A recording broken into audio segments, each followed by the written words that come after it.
Hello, hello! Kumusta kayong lahat, mga maginong bastos? Matagal tayong hindi nagkaroon ng ganitong episode. Ang tagal. Kasi nagbakasyon lahat. Summer dito sa Amerika. Kaya ngayon, i-welcome natin lahat natin ng mga subscribers. Actually, kakapasok lang ng fall. Di ba? Oo. Ang maganda ngayon ng fall. Kung para doon naman sa mga kababayan natin, pag nakita ninyo yung beauty ng nature dito, talagang ma-amaze kayo doon sa ganda. Di ba, pare? Oo naman. Lalo yung pag-change ng yung mga leaves, yung kulay ng mga dahon. Oo. Diba? Oo. Ngayon, pag-usapan natin paano naman mag-change yung mood ng tao. Lalo na dito sa Amerika, stressful kasi yung buhay. Di ba? Yes. So sabi nila, ano ba ka-importante yung masahe para mawala ang stress? Di ba? Yes, exactly. Kasi Importante. Yeah. Oo. Kasi dito, kung napapansin mo, brother, trabaho lang kasi dito, ano? Hindi kagaya dati sa Pilipinas na parang galing trabaho, inuman, sayahan, barkada, di ba? Yeah. Dito, pagkatapos ng trabaho, diretso sa bahay, magluto, maglinis, tapos tulog, bukas trabaho, di ba? Kaya medyo stress yung mga tao. Yeah. Tama. Oo. Ano ba yung ginagawa mo para mawala yung stress, brother? Siyempre, madaming bagay, diba? Pero isa nga, gaya nga dito sa feature natin ngayon, kailangan natin ng hindi lang basta sa mind, pati sa body. Kailangan natin sa katawan yung relax ba? Yung i-release lahat ng tension sa katawan. Diba? Yeah.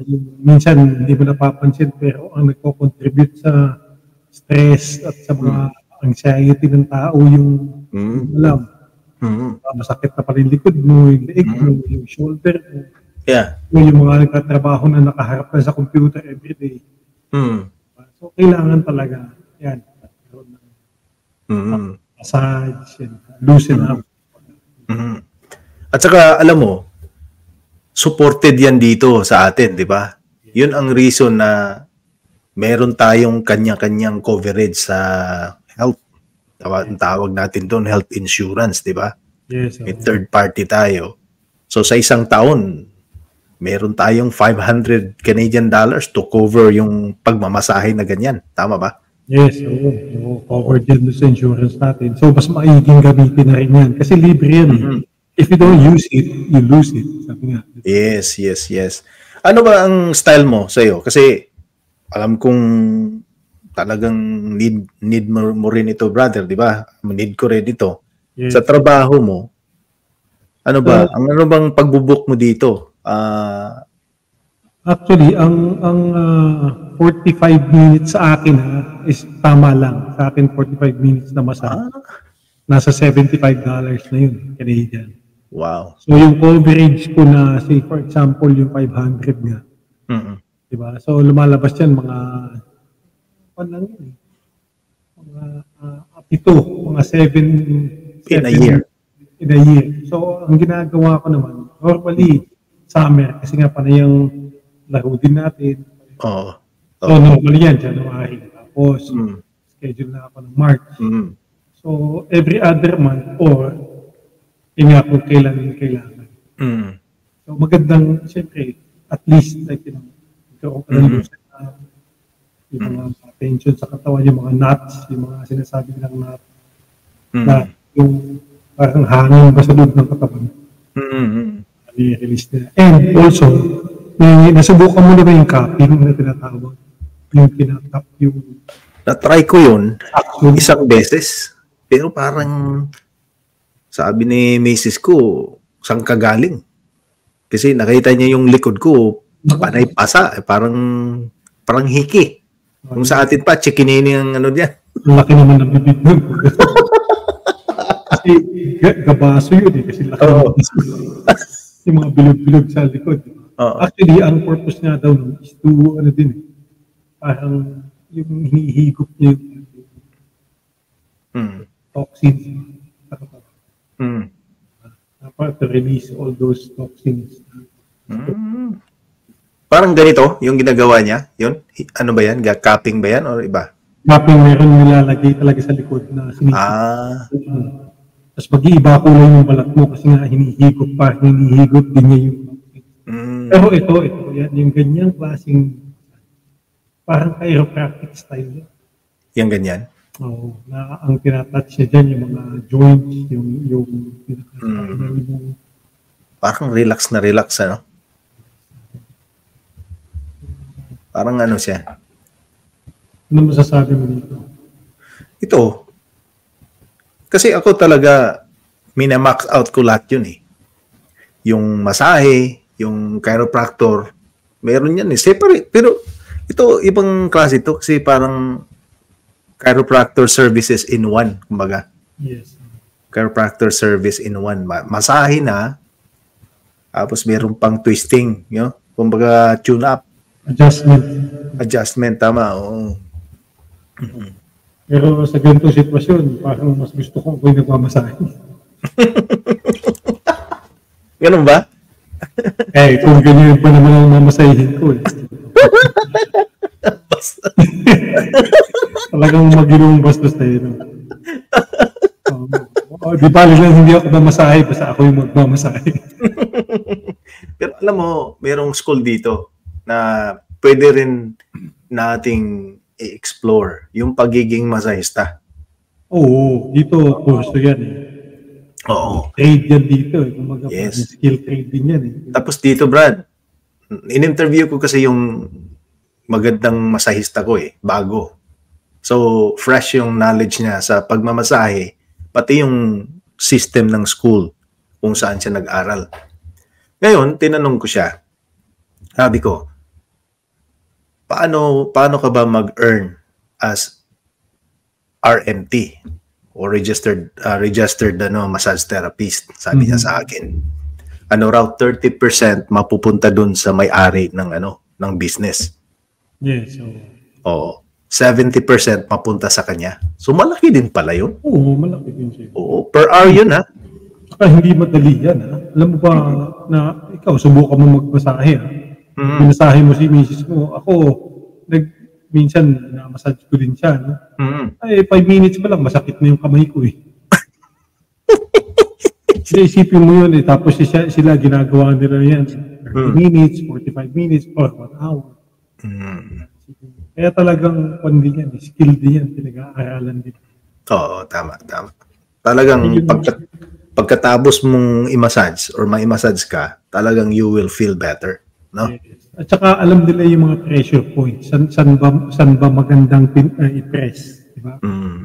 May technique din yung mga yan. Kaya nga meron yung mga iba-ibang style. Diba? Yung shiatsu, mga ano-anong style. Napansin ko lang dito sa massage na to, maliwanag. Yung sa massage ko naman, dun sa sa town, dun sa city, madilim.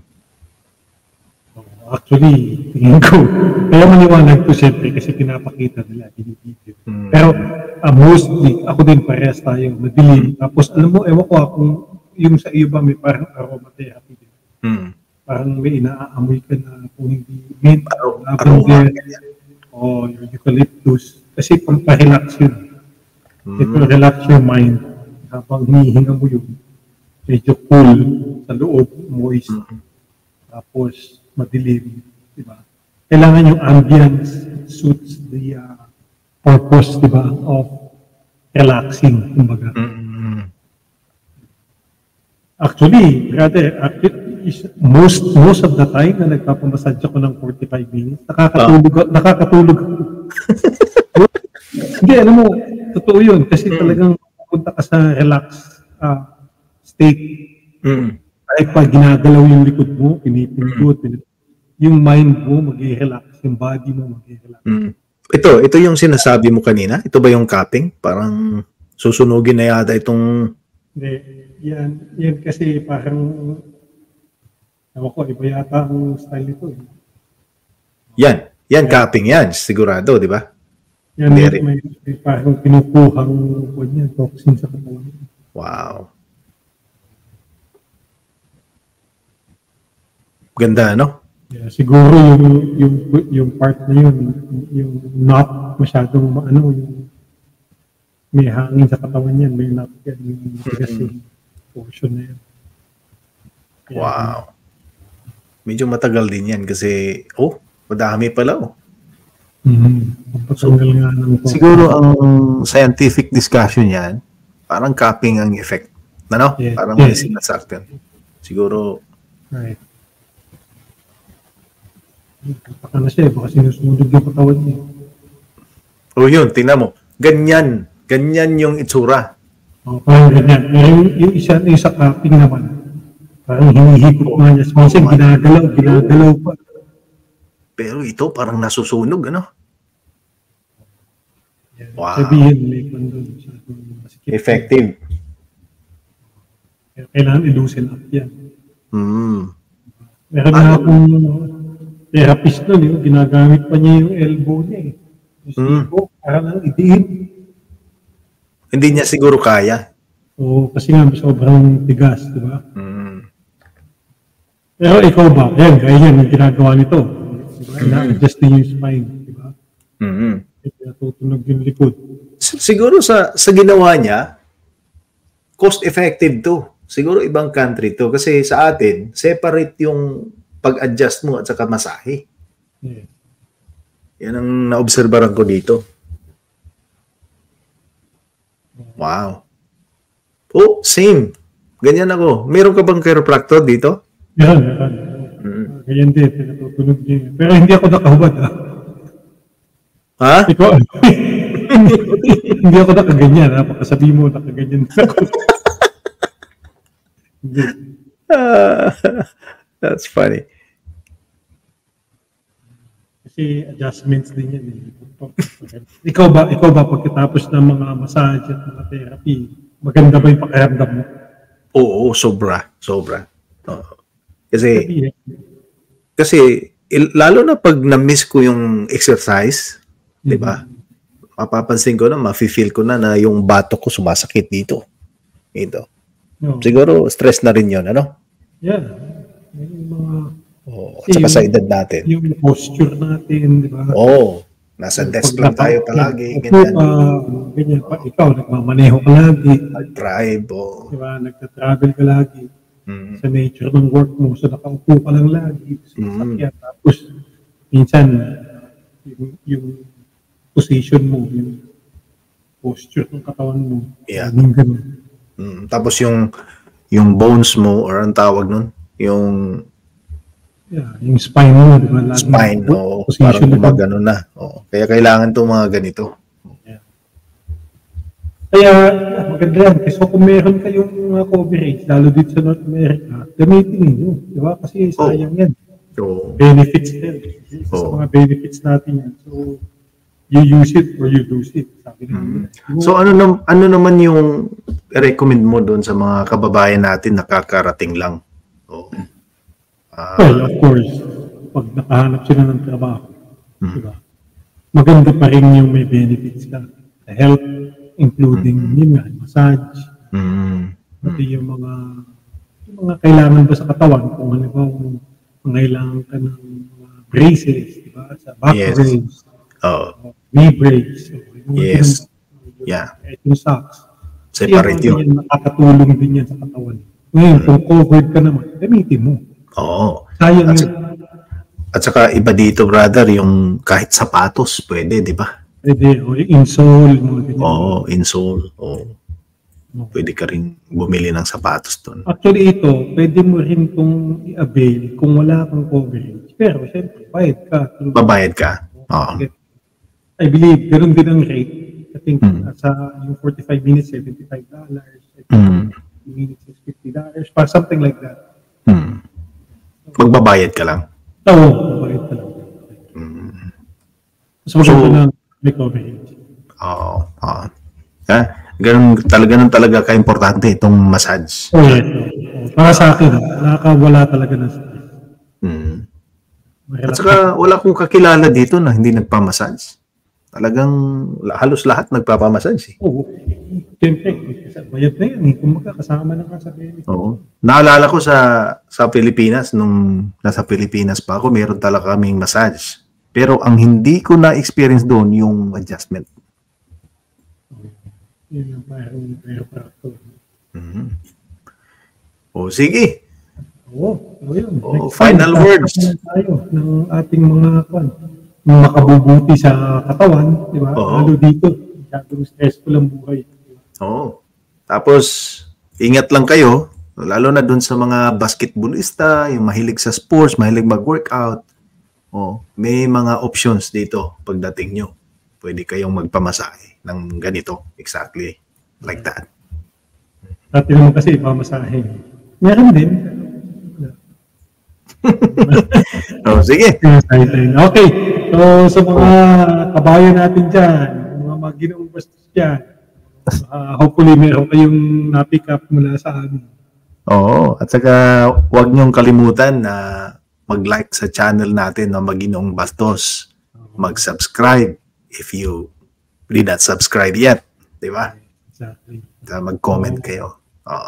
And just FYI, start ulit tayo maglagay ng mga ating mga content para lamang diba, yung mga subscribers natin mayroong nasusubaybayan. Kahit mag-comment kayo dyan kung gustong kahit anong pag-usapan nyo, pwede namin pag-usapan. Sige. Hanggang sa susunod mga kaibigan. Dito lamang sa Maginoong Bastos.